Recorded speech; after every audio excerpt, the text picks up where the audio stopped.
Hi, I'm Shannon, one of the librarians here at Naperville Public Library, and welcome to The French Chef Revealed, Julia Child in Life and the Kitchen. Julia Child was a memorable force in the kitchen. A 6'2" lady with a distinctive warbly voice, she fearlessly led Americans out of an era of TV dinners and into dinner parties and everyday meals based on French classics. Her career in cooking spanned over 40 years and included cookbooks, television shows, and collaborations, and she was one of the first women to host her own cooking show on television. But there was more to Julia than just the food. This program will take a look at the person behind the Cordon Bleu diploma, as well as her influence on American cooking and some of her classic recipes. So first, a look at her biography. Julia Carolyn McWilliams was born in 1912 in Pasadena, California, to a life of privilege. Her father was a banker, and her mother's family owned a large paper company in New England. At boarding school, Julia wasn't a great scholar, but did play various sports, including basketball, where her height was an asset. She was the tallest girl in class.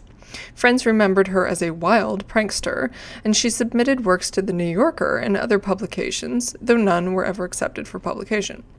She attended and graduated from Smith College, as her mother had, and afterwards enrolled in a secretarial course with the Packard Commercial School. After 1 month, she quit the school when she got a job as a secretary for a home furnishing company. She worked there for 4 years, but a mix-up with a document led her to be fired in 1939 for insubordination. As World War II began to brew, Julia got involved with volunteering, initially with the Red Cross. She then attempted to apply to be part of the WACS, the Women's Army Auxiliary Corps, or the WAVES, Women Accepted for Volunteer Emergency Service, the female branches of the U.S. Army and Navy at that time. But she was rejected by both because she was too tall. According to ArmyHistory.org, the Army required that WACS be high school graduates between 21 and 45 years of age, between 5 and 6 feet tall, between 105 and 200 pounds, and of good health and character. Instead, she ultimately became a junior research assistant at the Office of Strategic Service, or OSS, the forerunner of the CIA. She volunteered overseas, including in India and China, and helped develop a shark repellent as one of her assignments. It was while working for the OSS that she met Paul Child. They married in 1946. Julia credited her career to him, since his interest in food inspired her to cook, and also claimed the secret to their happiness was because we were together all the time. Paul worked for the Foreign Service and in 1946 was assigned to the United States Information Agency, a posting that took the new couple to Paris for nearly 5 years. It was here that Julia truly began to take an interest in food, inspired by her gastronome husband and the delights of French cuisine. She eventually wished to enroll in cooking classes, and when in France, where better than Le Cordon Bleu, the pinnacle of cooking schools. But despite the fact that Le Cordon Bleu had been founded by a woman, Marthe Distel, in 1895, a female student wasn't welcomed with open arms in 1949, and the school's female director, Madame Elisabeth Brassard, was responsible for a year's delay in Julia's diploma being awarded after she completed the course of study.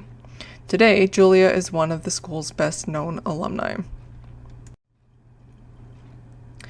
Julia became acquainted with Simone Beck and Louisette Berthold through the women's cooking club Cercle des Gourmettes. In 1951, the three women founded their own cooking school, L'École des Trois Gourmands, or the School of the Three Food Lovers. Julia hung on to this identity, saying later, "I'm not a chef, I'm a teacher and a cook." Simone Beck, known to her friends as Simca, was born in Normandy but spoke English before she spoke French thanks to her English governess. She was almost 50 before her career began. A divorce pushed her to classes at Le Cordon Bleu, but she quit after 6 months, instead taking private lessons from one of the school's founders. She provided Julia with insight into the mindset of the French people regarding food and culture, and became a lifelong friend, even sharing a home in the south of France known as La Pichoune, though there were some tensions as Julia's fame increased in the United States. Simone and Louisette Berthold had attempted to write a French cookbook for American cooks based on an idea of Louisette's, but did not succeed until Julia got involved. Les Trois Gourmands would eventually co-author the revolutionary cookbook Mastering the Art of French Cooking, Volume 1, a comprehensive guide to French cuisine. It took 9 years of recipe testing, research, and editing to accomplish, and they were initially contracted with Houghton Mifflin, but skirmishes between editors, who didn't like the encyclopedic style and insisted that Americans wanted something quick, and the authors, who stood by their original version, caused Houghton Mifflin to pull out. The draft caught the eye of editor Judith Jones at Alfred A. Knopf, and here it was ultimately published in 1961. Julia and Simone Beck would write a second volume without Louisette Berthold, which was published in 1970. Mastering the Art of French Cooking launched Julia's culinary career, but Knopf didn't give her much money to promote the new cookbook, so she went on talk shows to publicize it. Her television debut was on Boston's PBS station WGBH, where she demonstrated making an omelet using a hot plate. The station received a rush of fan mail for Julia thereafter, thus convincing the station to give her a cooking show. The French Chef premiered in 1963. It was quite groundbreaking, being the first cooking show on PBS, one of the first cooking shows in the United States, and one of the earliest cooking shows hosted by a woman. It was also the first show to be closed captioned as of 1970, and was unedited and filmed in one shot, which helped viewers relate to any errors she made. The French Chef aired for 10 seasons, and Julia would host many other series up to the year 2000.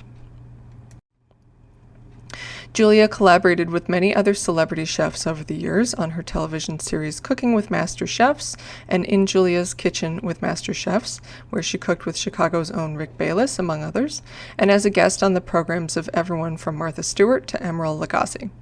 She also hosted Cooking in Concert and Julia and Jacques Cooking at Home with chef Jacques Pepin. Julia was truly the first celebrity chef of the television era.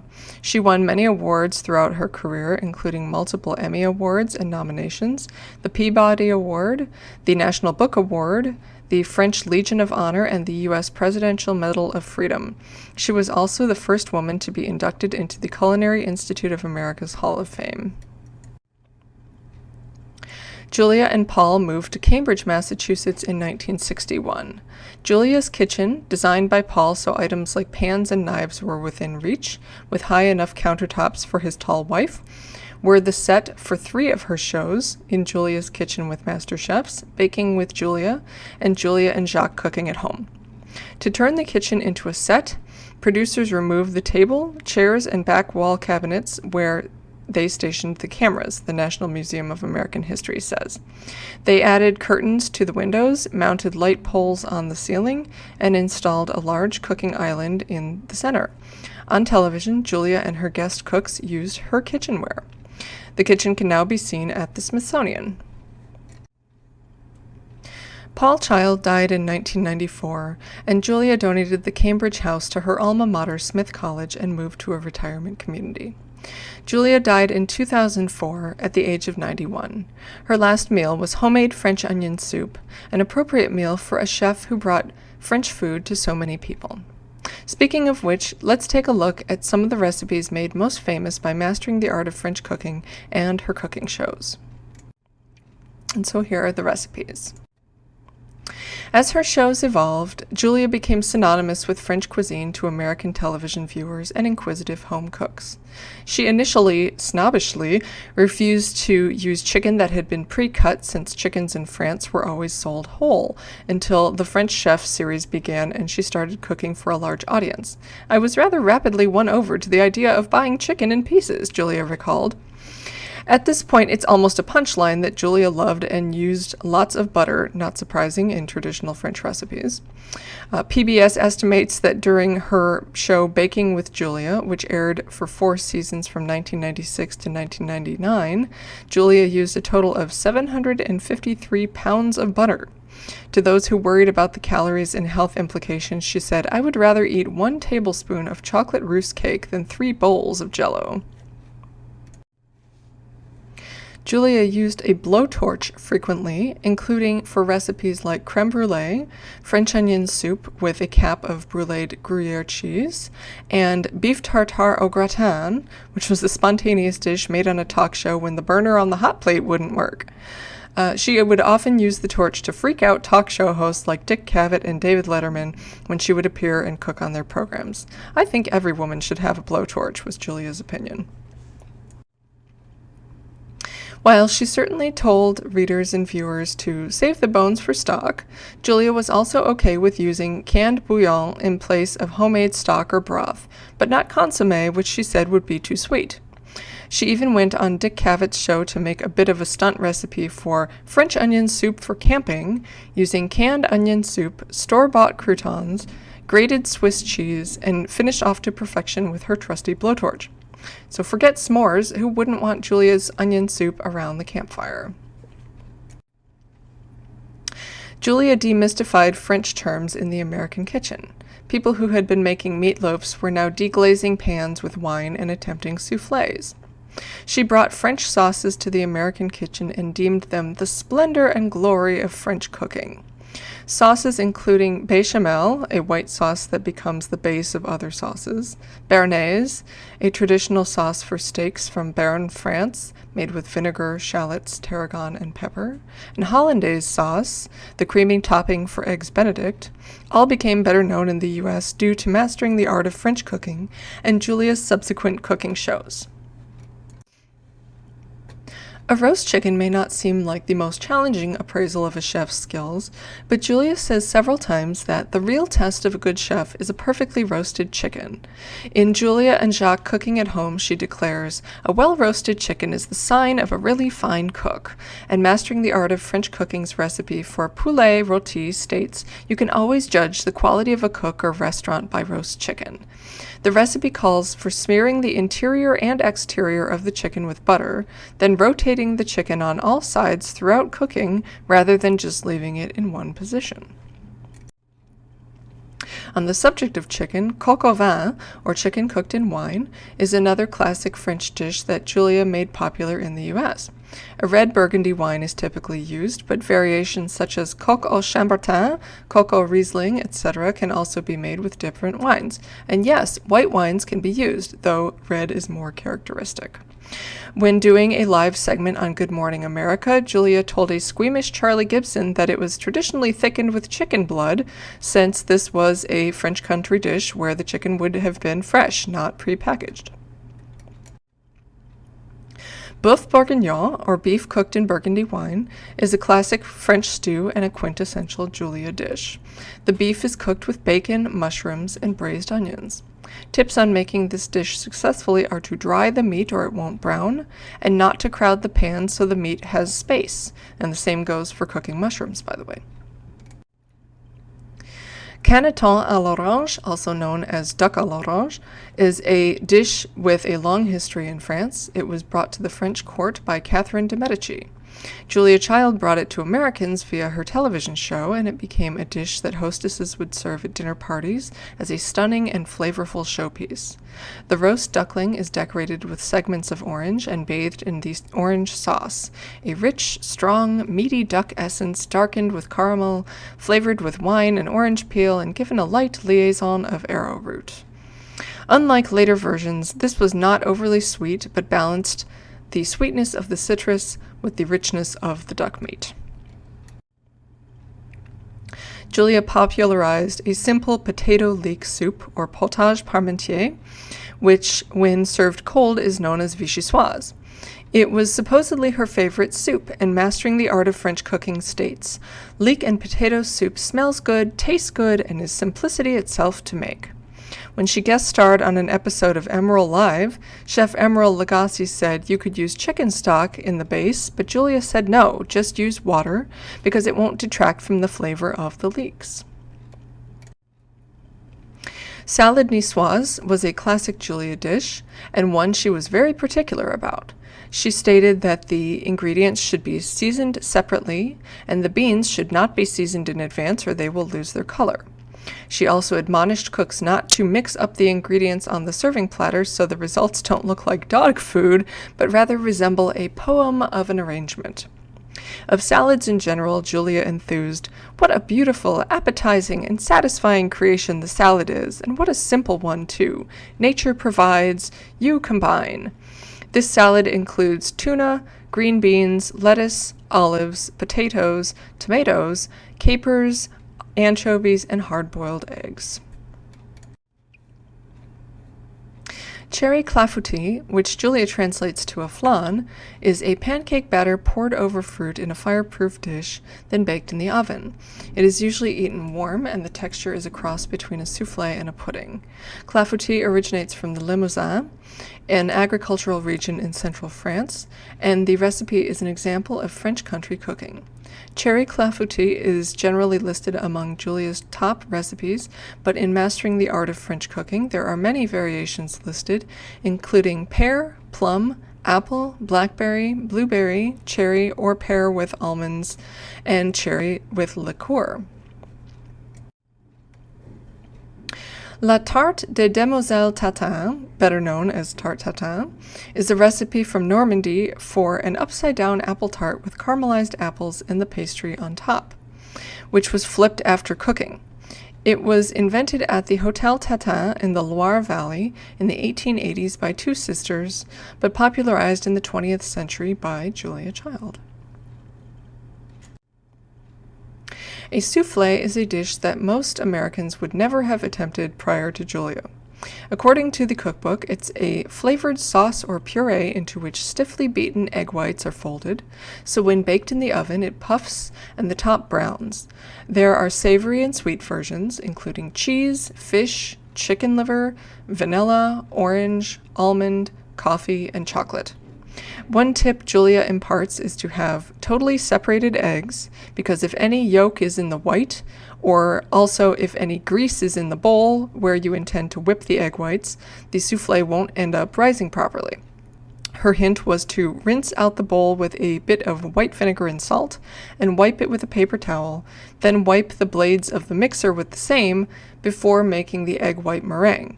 This will help the egg whites cling and climb the sides of the bowl to achieve the height you want in a souffle. To serve a souffle, Julia suggests taking the serving spoon and fork, holding them back to back and plunging them into the center of the souffle, then pulling the souffle apart. Very dramatic. And now some resources for you.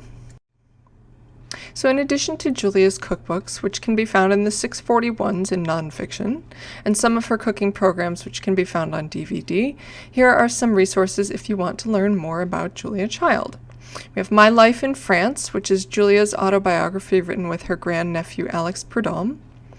Deary, The Remarkable Life of Julia Child by Bob Spitz, which is a very comprehensive biography of Julia. Provence, 1970, MFK Fisher, Julia Child, James Beard, and the Reinvention of American Taste by Luc Barre. This is about a time period in the south of France and several very well-known chefs. France is a Feast, The Photographic Journey of Paul and Julia Child by Alex Prudhomme and Katie Pratt. This focuses on Paul's photography. People Who Love to Eat Are Always the Best People, and Other Wisdom by Julia Child. This is largely quotes from Julia, but of course gives some insight into her thinking. A Covert Affair, Julia Child and Paul Child in the OSS. This, of course, focuses on the time period that they were in the OSS. So if you want to know more about that prior to her cooking career, this book is for you. Julie and Julia, 365 Days, 524 Recipes, One Tiny Apartment Kitchen by Julie Powell.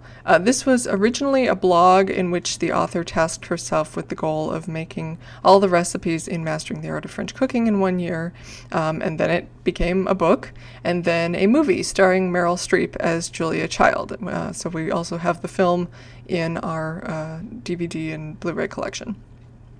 And then Julia, this is a DVD, which is a documentary about Julia Child's rise to fame and contains rare archival footage of her work. And then finally, The Pleasures of Cooking for One, which is by Judith Jones, who was Julia's editor. Perhaps most importantly, Julia taught daunted cooks to be comfortable in the kitchen. Her motto of no apologies and the one-shot filming of the French chef, which allowed viewers to see her mistakes, boldly permitted space for errors while learning. I don't believe in twisting yourself into knots of excuses and explanations over the food you make. Usually one's cooking is better than one thinks it is, and if the food is truly vile, then the cook must simply grit her teeth and bear it with a smile, and learn from her mistakes, Julia opined. When asked for cooking advice, she would tell people, learn how to cook, try new recipes, learn from your mistakes, be fearless, and above all, have fun. Thank you for watching. Hope you have enjoyed learning a bit more about Julia Child, and bon appetit!